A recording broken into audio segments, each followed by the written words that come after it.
kita melihat penurunan suku bunga yang sudah terjadi 2 kali di tahun ini, apakah dampaknya ini sudah mulai Bapak lihat terhadap optimisme investor, terutama di industri aset management? Ya, optimisme itu kan memang bisa dilihat dari beberapa hal ya. Pertama sekali mungkin dari sisi rupiah ya. Rupiah kita sudah membaik ya, di kisaran 16 ribuan. Bahkan dengan melemahnya US dollar, saya kira rupiah kita bisa menguat di bawah 16.000 ya. Jadi itu sign yang positif. Terus yang paling penting itu penurunan suku bunga ini buat kami ya, itu menunjukkan kepercayaan diri dari pemerintah khususnya Bank Indonesia ya, bahwa dia nggak khawatir lagi dengan pelemahan rupiah gitu, dan cenderung untuk pemulihan ekonomi. Kenapa? Karena memang kita ketahui di 2024 kan GDP kita kan di 5%-an. Nah, kuartal 1 itu kan di 4,87. Jadi ada sedikit penurunan.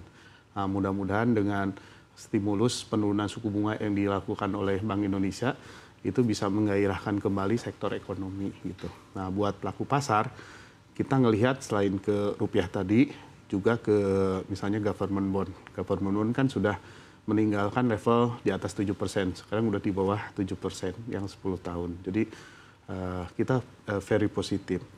Nah, secara inflow, bond kita year to date ada inflow sekitar 40 triliun gitu. Meskipun secara keseluruhan inflow di pasar modal sekitar 17 triliun. Nah, yang masih tertekan itu adalah di saham ya. Kalau kita lihat di saham itu sampai bulan lalu, April, itu masih net sell. Tapi di bulan ini, Mei, udah mulai net buy. Nah, yang mendominasi rebound kemarin, kan udah rebound lumayan ya, sekarang udah di 7.200-an. Itu apa namanya, domestik. Jadi transaksi perdagangan domestik kayak hari ini, itu volumenya didominasi oleh domestik, hampir 2 kali lipatnya gitu. Baik, lalu untuk shifting sendiri, apakah Bapak juga melihat ini sudah terjadi? Mungkin apalagi kalau kita lihat seperti tadi Bapak sampaikan, di pasar ekuitas ini kan optimismenya sudah terlihat meskipun hari ini ada koreksi begitu, tapi secara tren kalau kita lihat dari 2 minggu yang lalu ini kan relatif positif begitu. Apakah sudah terlihat ada shifting untuk menuju ke pasar ekuitas? Kalau dari sisi investornya belum.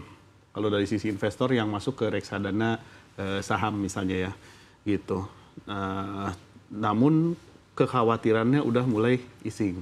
Karena kami juga sih memang melihat waktu awal-awal market turun itu ada redemption. Tapi sekarang udah less worried lah investor di pasar saham. Ya bagaimanapun memang ketika fear itu datang ya, waktu indeks di bawah 6.000 ya, waktu itu ya. Kita kan mengedukasi untuk investor masuk ke pasar saham. Nah, domestic player udah mulai masuk sih.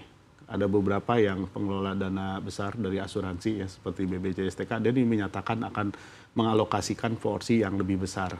Lalu emiten-emiten itu kemudian beberapa buyback. Jadi itu topangan domestiknya. Nah, kalau yang untuk retailnya kita masih harus lebih mengedukasi sih.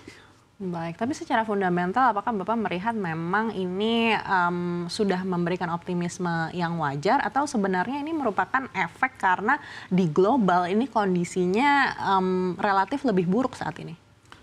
Itu ada benarnya juga karena dengan Amerika yang melemah mata uangnya, itu pindah uang udah mulai geser lagi nih dari developed market masuk lagi mulai ke emerging market. Nah, cuman memang emerging market kayak ASEAN misalnya, itu kan pertumbuhan GDP-nya kan di-cut ya oleh IMF ya, akibat Trump's APEC ya. Jadi diperkirakan ASEAN itu sekitar 4,6% this year. Nah, namun forecasting untuk tahun depan di 2026 itu naik ke 4,8%. Di 2027 naik lagi ke 5%. Sementara kita di ASEAN 4,6 kita di atasnya lah. Kalau di angka let's say 4,8, 4,9 kan berarti di atas rata-rata ASEAN. Sehingga kalau ASEAN nanti naik ke 5%, kita juga berpikir Indonesia bisa naik hopefully ya bertahap bisa ke pertumbuhan ekonomi 6%. Nah, artinya kalau pertumbuhan ekonomi naik nih, ini very good idea juga untuk mulai jump in kembali ke pasar saham gitu. Baik, kita tahu berbagai upaya kan dilakukan oleh pemerintah, betul. Salah satunya juga peluncuran stimulus yang katanya akan kita dengar seperti apa kepastiannya di pekan depan begitu. Dan harapannya apabila stimulus ini ada di semester 2 mungkin pertumbuhan ekonomi bisa lebih tinggi daripada ekspektasi. Betul, karena stimulus itu kan selain dari moneter tadi yang penurunan suku bunga supaya pinjaman meningkat, yang kedua adalah gimana memperkuat domestik. Nah, itu stimulus yang saya pernah baca, salah satunya tuh kayak untuk kalangan bawah gitu, yang listriknya di bawah 1.300 itu akan disubsidi 50%, sehingga savingnya bisa dipakai untuk konsumsi lebih banyak gitu. Saya kira itu inisiatif-inisiatif yang bagus sih dari pemerintah. Baik, artinya inisiatif seperti itu ini sebenarnya sudah cukup untuk mendongkrak optimisme investor juga.